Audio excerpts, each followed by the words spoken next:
Thanks for joining us. It is the 3rd of February, just 29 days to the election. And on this day, the race to State House gained momentum with the launch of a manifesto by the Jubilee coalition.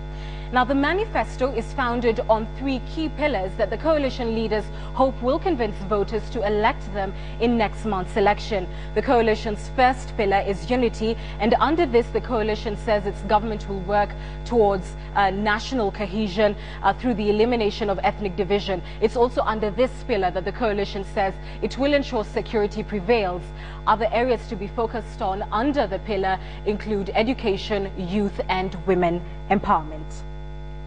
To the second pillar now, and it is on the economy. In this, the coalition says it will give priority to growth and development, and to accelerate this, the coalition will invest in information and communications technologies in pursuit of a digital takeoff.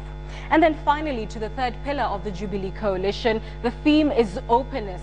That coalition identifies 3 areas of attention. It says it will fight corruption, work with the civil society to ensure good governance, and ensure power gets to the people through a devolved system of government.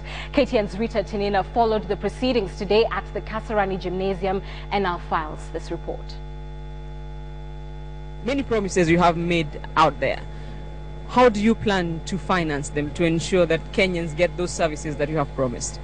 Well, definitely, like we said, we have an economy that has been growing over the years. We're not talking about things that are going to involve major funding, all right? It's basically reorganizing and restructuring our own government to be more focused on these based issues, people-based issues. We did the economic stimulus program 3 years ago. Had clear-cut programs on health, on schools, right? And it cost us only 20 billion shillings, right? Now 20 billion out of $1 trillion is not much money. If we reorganize ourselves as government, we're not necessarily talking about increasing taxes, and then furthermore better management in terms of our collection of revenue. And as we expand and grow our economy, the base also becomes that much more bigger. What are you most passionate about at the end of your term? If you're elected president, what would you like to be your legacy? Most at my heart, at the center of my heart, is finding jobs for these young men and women. They are the ones who have lost hope and faith in this country. They are the ones who, if we don't find an alternative to, will end up basically destroying their own country that they live in, because of lack of opportunity and hope. That will be what I would want my success to be based on. You promised to create 1 million new jobs. Yeah. How do you plan to go about that? Well, again, through the various incentives that we have, attracting more foreign investment, mobilizing domestic resources as well. Also empowering our young men through some of the loan incentives that we've talked about, taking advantage also of the fiber that we have expanded, creating techno villages in as many areas where people can work from home and through the internet do their business throughout the country. Our procurement process, like I said, domesticating things like furniture and other issues. We don't need to be buying these from China. We can manufacture these here.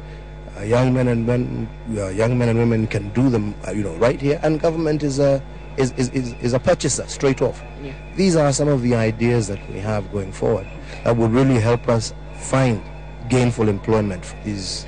In your speech, you spoke extensively about the issue of land, and you're promising to issue titles, perhaps repossess land that was illegally acquired, computerize the land registry.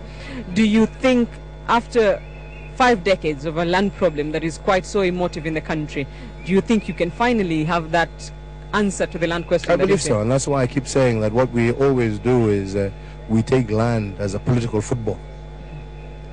What we are focusing ourselves on Jubilee, and we've had extensive discussions on this with my partners and others as well, is to actually recognize that the solution to this problem is not through politics.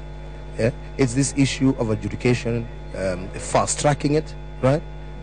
Resolving that, getting records digitized, because at the end of the day, once people have title, and you've seen those properties that are titled, the country moves on. Nobody really talks too much about them. In your speech, you said you know this is not going to be easy, but it's worth the try. Yes. What is the one promise you make to the Kenyans, or to those who will vote for you come the 4th of March? The one promise I make is that all the pledges that we have made, we will work day and night to ensure that they're effective. We will keep Kenyans in the loop.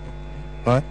We're not going to wait for 5 years. If something proves, like I said, to be difficult, we will engage with Kenyans, give them what we see as the issues, and together with them work through solutions. But we will dedicate ourselves day and night towards implementing the promises that we have made to the people. All right.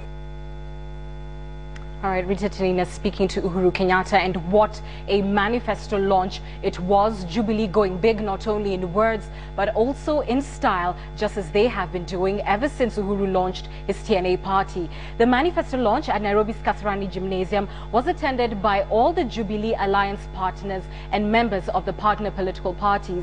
They have sworn to make security, unemployment and land, those three, their biggest priorities if elected to succeed President Mwai Kibaki's government.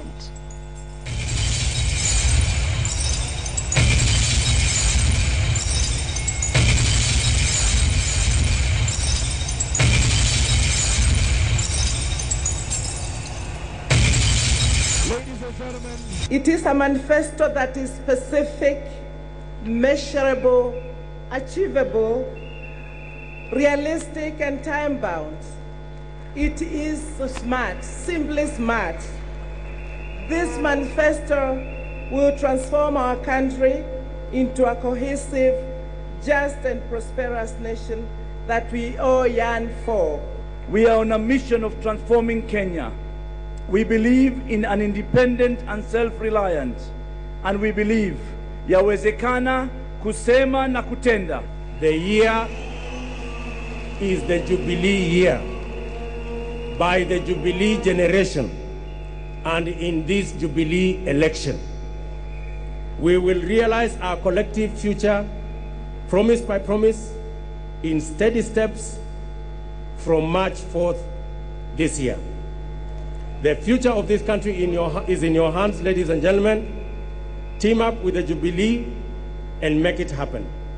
Together, we shall rise up at dawn, work with all our hearts, all day, every day, until every pledge is fulfilled and discharged.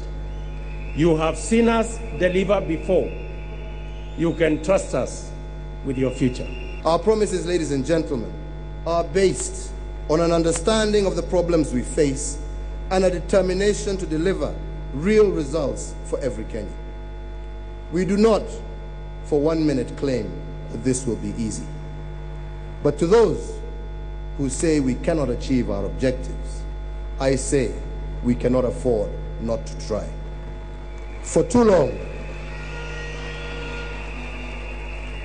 we have watched the hopes and dreams of Kenyans turn to despair and then turned to violent ends.